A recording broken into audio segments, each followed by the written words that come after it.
Hello everyone, नमस्कार। एक बार फिर से आप लोगों का स्वागत करते हैं एक नए वीडियो में। तो आज का टॉपिक है मौलिक कर्तव्य, फंडामेंटल ड्यूटीज़।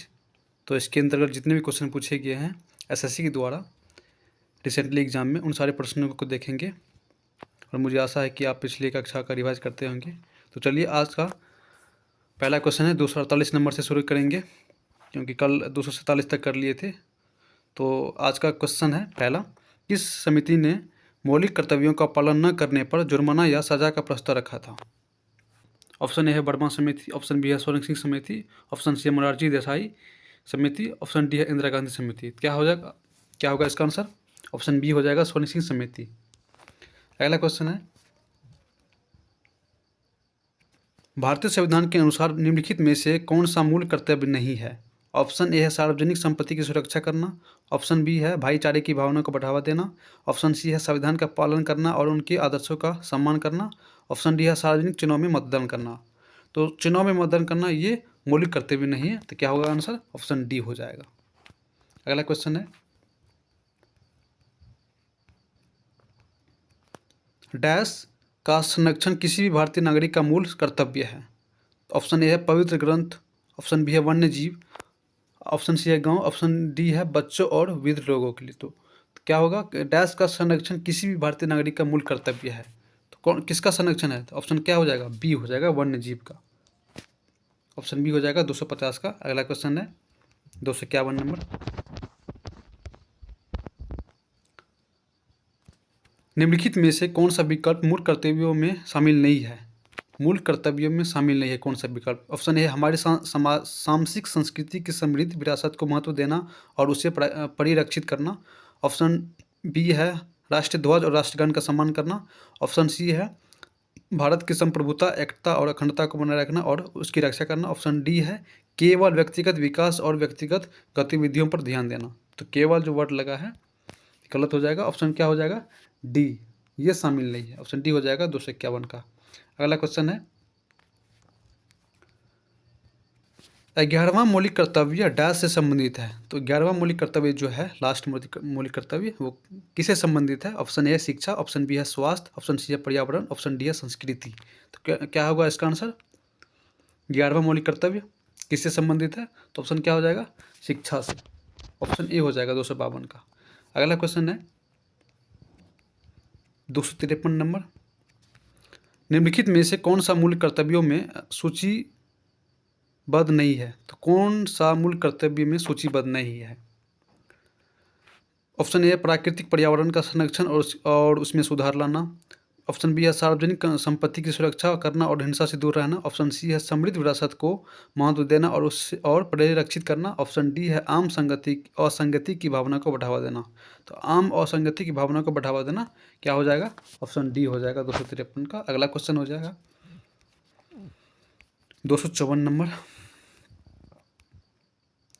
निम्नलिखित में से किसके कार्यकाल के दौरान सोलन सिंह समिति का गठन किया गया था? तो किसके कार्यकाल में किया गया था?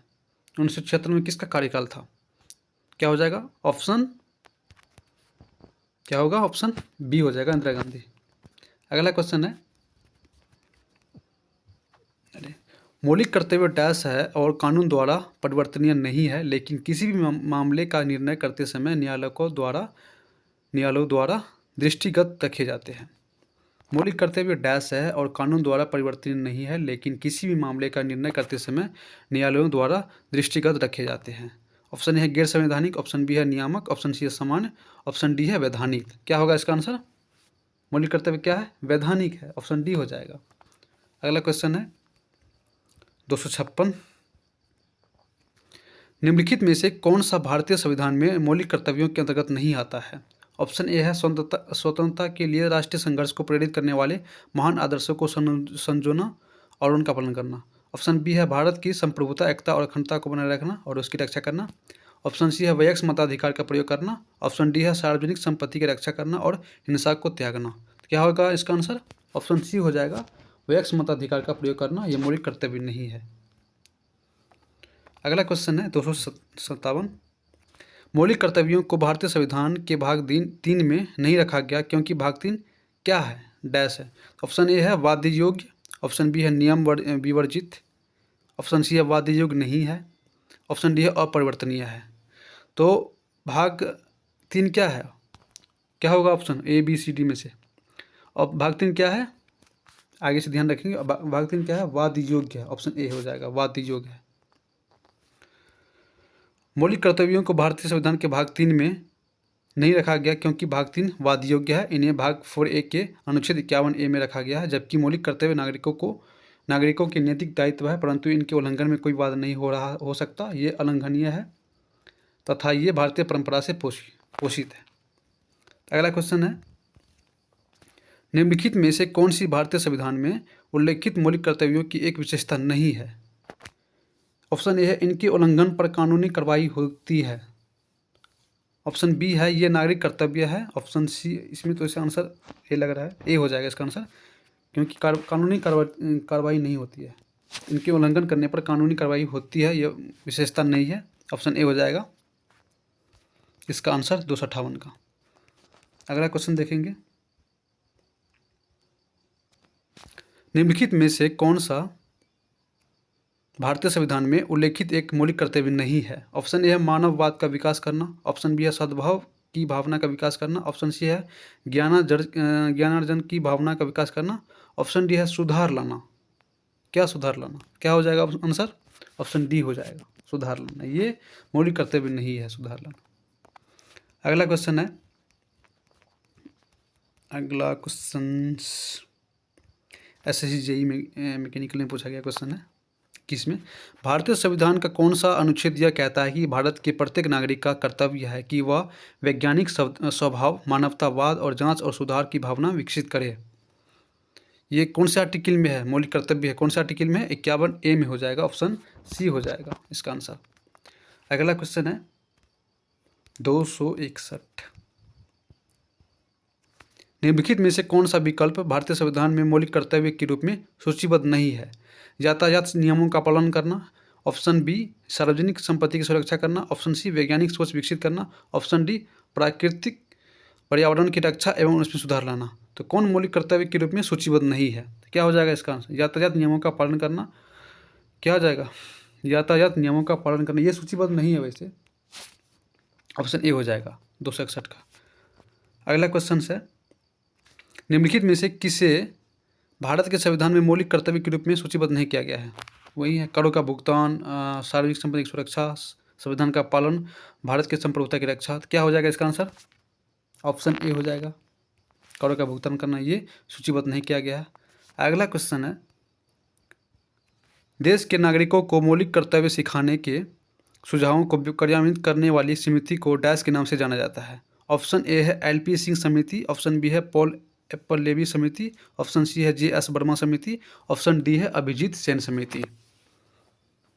बताइए कौन सा ऑप्शन होगा, ये क्वेश्चन नया लग रहा होगा आप लोगों को। तो मौलिक कर्तव्य सिखाने के सुझावों को क्रियान्वित करने वाली समिति को डैश के नाम से जाना जाता है, तो ऑप्शन सी हो जाएगा JS वर्मा समिति, इसके नाम से जाना जाता है, ऑप्शन सी हो जाएगा 263 का, JS वर्मा समिति। अगला क्वेश्चन है,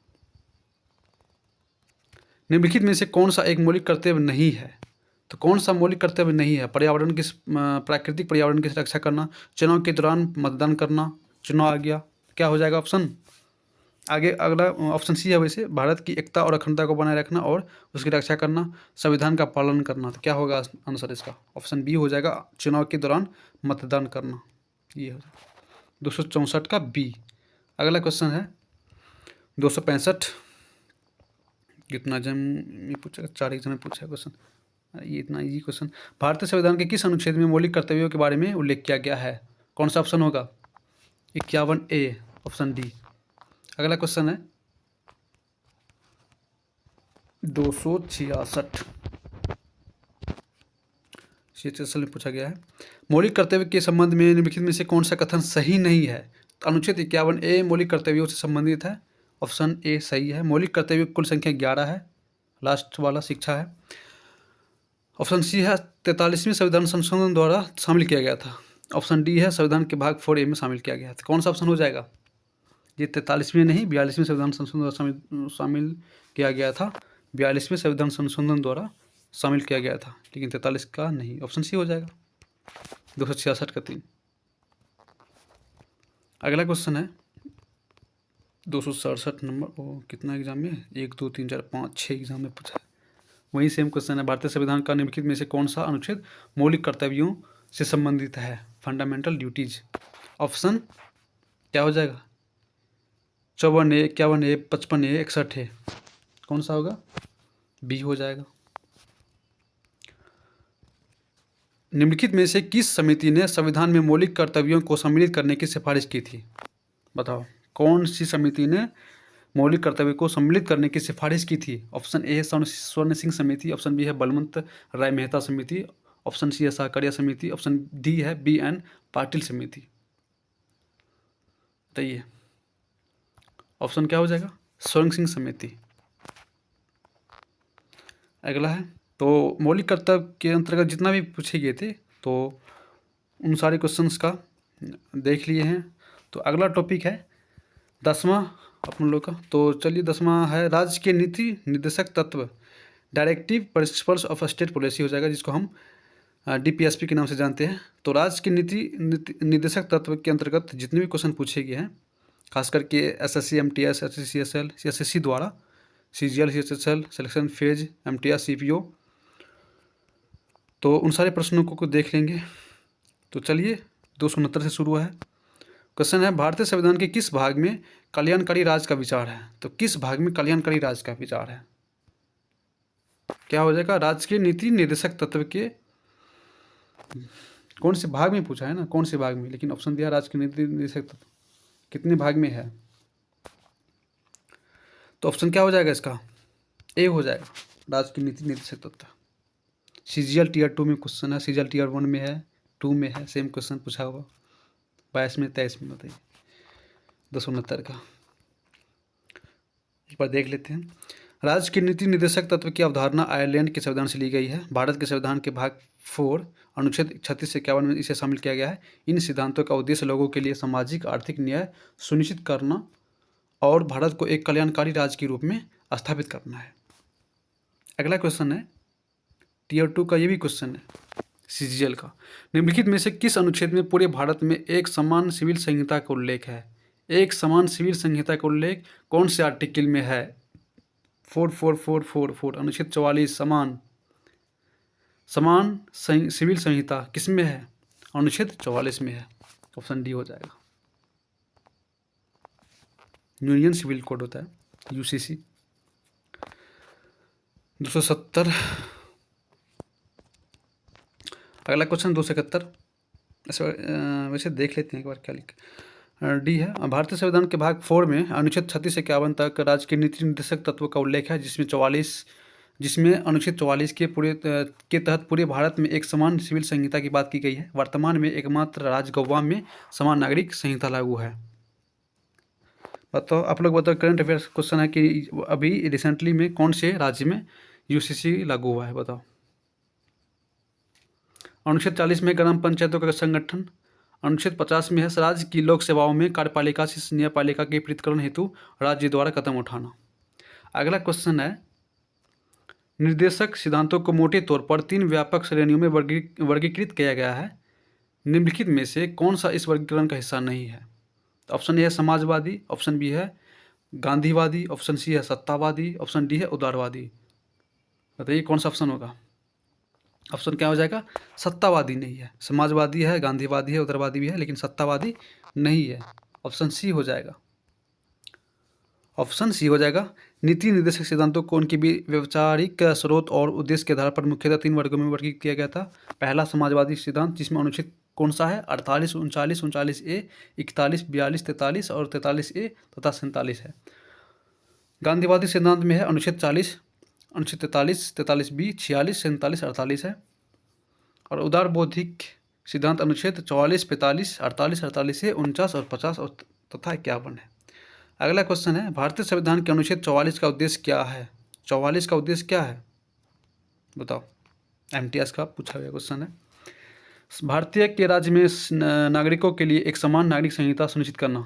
तो 44 में क्या बताए हैं, समान नागरिक संहिता। तो ऑप्शन क्या हो जाएगा, ए हो जाएगा 272 का। अगला क्वेश्चन है निम्नलिखित में से कौन सा राज्य एक नीति सिद्धांत नहीं है, नीति निर्देशक सिद्धांत नहीं है, न्यायपालिका को कार्यपालिका से अलग करना, समान नागरिक संहिता, स्मारकों का संरक्षण, भारत के किसी भी हिस्से में निवास।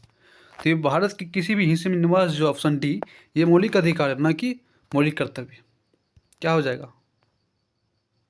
मौलिक, न कि डीपीए निर्देशक सिद्धांत के अंतर्गत नहीं आता है, नीति निर्देशक सिद्धांत के अंतर्गत नहीं आता है, लेकिन ये मौलिक अधिकार है, भारत के किसी भी हिस्से में निवास। ऑप्शन डी हो जाएगा दोस्तों 73 का। अगला क्वेश्चन है, अनुच्छेद 40 में ग्राम पंचायतों का गठन है, 44 में समान नागरिक के लिए समान संहिता, और 49 में क्या है, राज्य की कलात्मक या ऐतिहासिक महत्व के प्रत्येक स्मारक के स्थान की रक्षा करना। अगला क्वेश्चन हो जाएगा 274। भारतीय संविधान के डैश में कहा गया है कि ग्राम पंचायतों को संगठित करने के लिए कदम उठाएगा और उन्हें ऐसी शक्तियां और अधिकार प्राप्त करेगा जो उन्हें स्वशासन की इकाइयों के रूप में कार्य करने में सक्षम बनाने के लिए आवश्यक हो। तो अनुच्छेद क्या हो जाएगा? 40 हो जाएगा, ग्राम पंचायत का संगठन है। अगला क्वेश्चन है, भारतीय संविधान का कौन सा अनुच्छेद स्मारकों अथवा कलात्मक या ऐतिहासिक महत्व के स्थान की रक्षा करता है? तो कौन सा अनुच्छेद स्मारकों अथवा कलात्मक या ऐतिहासिक महत्व के स्थान की रक्षा करता है? क्या हो जाएगा आंसर? बी हो जाएगा, अनुच्छेद 49 में कहा गया है। अगला क्वेश्चन है, भारतीय संविधान का कौन सा अनुच्छेद समान नागरिक संहिता की बात करता है? तो ऑप्शन क्या हो जाएगा? 44, अनुच्छेद 44 में कहा गया है। अगला क्वेश्चन है 277, भारतीय संविधान का अनुच्छेद 43B डैश का प्रावधान करता है, ग्राम पंचायतों के संगठन, कार्यपालिका से न्यायपालिका से पृथक्करण, सहकारी समितियों को बढ़ावा देना, काम पाने का अधिकार। क्या हो जाएगा 43B में? सहकारी समितियों को बढ़ावा देना, सहकारी समिति को बढ़ावा देना, ऑप्शन सी हो जाएगा। अगला क्वेश्चन है, 1978 के 44वें संविधान संशोधन अधिनियम द्वारा भारतीय संविधान में मूल सूची की कितने निर्देशक तत्वों में संशोधन किया गया था? अच्छा, 1978 के 44वें संविधान संशोधन द्वारा भारतीय संविधान में मूल सूची की कितने निर्देशक तत्वों में संशोधन किया गया था? देखो, 44वें द्वारा कितने तत्वों में संशोधन किया गया था? तो 44वें द्वारा 1 में किया गया था और 42वें द्वारा 4 में किया गया था। तो ऑप्शन क्या हो जाएगा यहाँ पे? ए हो जाएगा, 1 में किया गया था 44वें द्वारा और 42वें द्वारा 4 में किया गया था।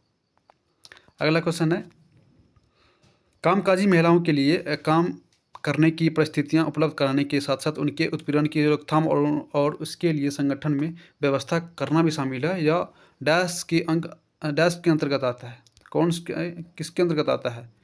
अनुच्छेद 42 के अंतर्गत आता है, ये ऑप्शन ए हो जाएगा। अगला क्वेश्चन है, 1976 के 42वें संविधान संशोधन द्वारा भारतीय संविधान में कितने निर्देशक तत्व जोड़े या संशोधित किए गए थे? क्या हो जाएगा? अभी तो बताए हैं, ऑप्शन बी हो जाएगा, 4। अगला क्वेश्चन है, निम्नलिखित में से किस संशोधन अधिनियम ने राज्य के नीति निर्देशक तत्वों में 4 नए विषयों अनुच्छेद 39, 39A, 43A, 48A डैश को जोड़ा है? कौन सा क्या हो जाएगा ऑप्शन? 41, 42, 39, 40 क्या हो जाएगा? 42वां संविधान संशोधन द्वारा। ठीक है, ऑप्शन बी 281 का 282 है। निम्नलिखित में से कौन सा कथन भारतीय संविधान के राज्य के नीति निर्देशक सिद्धांतों के संबंध में सही है? ऑप्शन ए है, ये नकारात्मक प्रकृति के होते हैं। क्या ऑप्शन ए सही होगा? नकारात्मक है? नहीं है। ऑप्शन बी हो जाए, ऑप्शन बी है, इनके नैतिक और राजनीतिक प्रतिबंध है। सही लग रहा है। ये अमीरों के कल्याण को बढ़ावा देता है? नहीं, ये सकारात्मक प्रकृति के होते हैं। तो क्या हो जाएगा आंसर? बी और डी हो जाएगा, ऑप्शन बी और डी सही है। तो ऑप्शन क्या हो जाएगा? बी और डी। अगला क्वेश्चन है, सरकारी योजना प्रधानमंत्री फसल बीमा योजना का उद्देश्य किसानों के लिए फसल बीमा सेवा उपलब्ध कराना है। इस प्रकार के सरकारी प्रयास भारतीय संविधान के निर्देशक सिद्धांतों के डैश के अंतर्गत आते हैं। तो किसके अंतर्गत आते हैं? ऑप्शन है अनुच्छेद 46, अनुच्छेद 45, अनुच्छेद 48, अनुच्छेद 47। क्या हो जाएगा ऑप्शन? ऑप्शन अनुच्छेद 48 में आता है। सरकारी योजना प्रधानमंत्री फसल बीमा योजना का उद्देश्य किसानों के लिए फसल बीमा सेवा उपलब्ध कराना है। इस प्रकार के सरकारी प्रयास भारतीय संविधान के निर्देशक सिद्धांतों के अनुच्छेद 48 के अंतर्गत आते हैं। और अनुच्छेद 48 में कहा है, इसके अनुसार राज्य कृषि और पशुपालन को आधुनिक एवं वैज्ञानिक प्रणाली से संगठित करने का प्रयास करेगा। 284 है, भारतीय संविधान के निम्नलिखित में से कौन सी राज्य के नीति निर्देशक सिद्धांतों की एक विशेषता है? राज्य के विरुद्ध होते हैं, लागू नहीं किए जा सकते हैं, नकारात्मक प्रकृति के होते हैं, आपातकाल के दौरान निलंबित किए जा सकते हैं। तो बताओ क्या होगा आंसर, क्या होगा? ऑप्शन बी होगा। चलिए,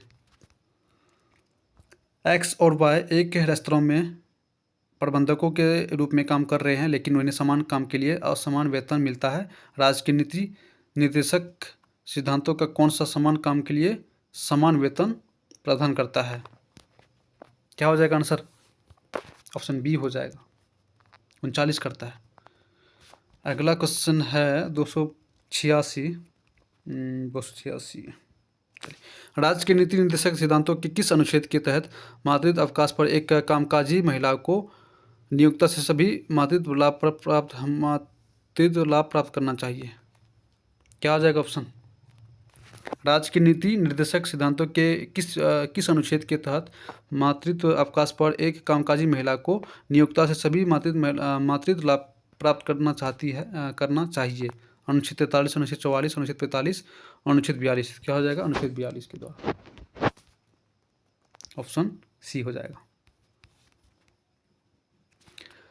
अगला है, भारत में निम्नलिखित में से कौन सा राज्य के नीति निर्देशक सिद्धांतों का गांधीवादी सिद्धांत है? क्या बताइए, गांधीवाद में कौन सा आर्टिकल था? 40 था, ऐसे 43 था। तो 43 में क्या था? ग्राम पंचायत का गठन। क्या हो जाएगा ऑप्शन? गांधीवादी। तो ग्राम पंचायत का गठन करना गांधीवादी हो जाएगा, गांधीवादी सिद्धांत के अंतर्गत आता है। तो ऑप्शन डी हो जाएगा 287 का। अगला है 288, भारत के संविधान का कौन सा अनुच्छेद अंतर्राष्ट्रीय शांति और सुरक्षा को बढ़ावा पर राजनीति के निर्देशात्मक सिद्धांत की व्यक्त करता है? तो अंतर्राष्ट्रीय शांति और सुरक्षा किस में है? अंतर्राष्ट्रीय शांति और सुरक्षा अनुच्छेद 51 में है। ऑप्शन सी हो जाएगा 288 का। ऑप्शन सी हो जाएगा। भारत के संविधान का अनुच्छेद डैश यह बताता है कि राज्य भारत के पूरे क्षेत्र में नागरिकों के समान नागरिक संहिता। तो कौन से ऑप्शन हो जाएगा? ए हो जाएगा 44। अगला पढ़ेंगे, MTS में है, भारत के संविधान का कौन सा अनुच्छेद समान नागरिक संहिता को परिभाषित करता है? सेम क्वेश्चन है, 44 हो जाएगा, ऑप्शन डी। अगला है 291, भारत के संविधान का निम्नलिखित में से कौन सा अनुच्छेद समान नागरिक, सेम क्वेश्चन, ऑप्शन ए हो जाएगा 44। अगला क्वेश्चन है 292, बस लास्ट होने वाला है, भारतीय संविधान का कौन सा अनुच्छेद सभी नागरिकों के लिए समान न्याय और मुफ्त कानूनी सहायता को प्रोत्साहित करता है? ये थोड़ा अलग है। भारतीय संविधान का कौन सा अनुच्छेद सभी नागरिकों के लिए समान न्याय और मुफ्त कानूनी सहायता को प्रोत्साहित करता है? तो क्या हो जाएगा? 39A में कहता है, 39A हो जाएगा, ऑप्शन ए 292 का। अगला क्वेश्चन है, भारत के संविधान का निम्नलिखित में से कौन सा अनुच्छेद कृषि और पशुपालन के संगठन से संबंधित है? तो कृषि और पशुपालन से कौन सा संबंधित है? अनुच्छेद 48, अनुच्छेद 84, अनुच्छेद 92, अनुच्छेद 29। क्या हो जाएगा? अनुच्छेद 48 हो जाएगा। अगला क्वेश्चन है, भारतीय संविधान का कौन सा अनुच्छेद लोगों के कल्याण को बढ़ावा देने के लिए राज्य को एक सामाजिक व्यवस्था बनाने का निर्देश देता है? क्या होगा आंसर? 38 हो जाएगा, ऑप्शन सी। अगला है, भारतीय संविधान के निम्नलिखित में से किस अनुच्छेद में 6 वर्ष से कम आयु के बच्चों के लिए प्रारंभिक बाल्यावस्था, देखरेख और शिक्षा का संबंध है? तो 6 वर्ष से कम आयु के बच्चों के लिए तो अनुच्छेद 45 में है, 6 वर्ष से कम आयु बच्चों के लिए। और 6 से 14 में बताओ, 6 से 14 वर्ष के बच्चों को शिक्षा देने का अधिकार कौन से आर्टिकल में? बताइए, कमेंट में बताइए। अगला क्वेश्चन है, भारतीय संविधान का निम्नलिखित में से कौन सा अनुच्छेद नागरिकों के लिए आजीविका के पर्याप्त साधनों का अधिकार सुनिश्चित करने के लिए निर्देश देता है? तो अनुच्छेद 39 देता है, ऑप्शन बी हो जाएगा।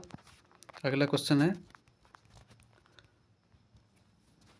संविधान का निम्न में से कौन सा अनुच्छेद राज्य की लोक सेवाओं में न्यायपालिका को कार्यपालिका से प्रेरित करने के लिए कदम उठाने हेतु राज्य को निर्देशित करता है? ऑप्शन क्या हो जाएगा? अगर न्यायपालिका को कार्यपालिका से प्रेरित करने के लिए, तो ऑप्शन 50 में 50-50 अलग अलग हो रहा है, 50-50 कर रहा है, तो ऑप्शन 50 हो जाएगा, अनुच्छेद 50।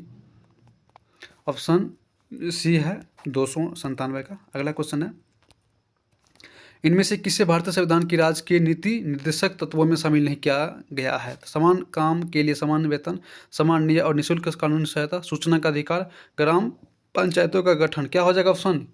ये सूचना का अधिकार कहाँ से आ गया? ऑप्शन सी हो जाएगा। अगला क्वेश्चन है, शायद आज का आखिरी होगा। भारत के संविधान का भाग 4 स्पष्ट रूप से राज्य से निम्नलिखित में से किस के प्रति सुरक्षा देने की आशा नहीं करता है? भाग 4 जो है स्पष्ट रूप से राज्य से निम्नलिखित में से किस के प्रति सुरक्षा देने की आशा नहीं रखता है? आजीविका के पर्याप्त साधन, धन और उत्पादन के साधनों का कोई संकेंद्रण नहीं, नौकरी पेशा महिलाओं के लिए मातृत्व अवकाश और समान कार्य के लिए समान वेतन। तो क्या है? ऑप्शन सी है आंसर इसका, नौकरी पेशा महिलाओं के लिए मातृत्व अवकाश। भारतीय संविधान के भाग 4A में 36 से 51 तक राज्य के नीति निर्देशक तत्वों का उल्लेख किया गया है, जिसमें अनुच्छेद 39 के तहत आजीविका के पर्याप्त साधन और धन और उत्पादन के साधनों का कोई संकेंद्रण नहीं अब एवं समान कार्य के लिए समान वेतन के प्रति राज्य से सुरक्षा देने की आशा की गई है। जबकि मातृत्व लाभ संशोधन बिल 2016 के तहत नौकरी पेशा महिलाओं के लिए 26 सप्ताह के मातृत्व अवकाश की व्यवस्था की गई है। तो यहीं तक क्वेश्चन था DPSP में। तो अगला टॉपिक क्या होगा? राष्ट्रपति और उपराष्ट्रपति, प्रेसिडेंट एंड वाइस प्रेसिडेंट होगा। तो अगले वीडियो में इसी को पढ़ते हैं। तो चलिए आज के लिए इतना ही। Thank you so much guys.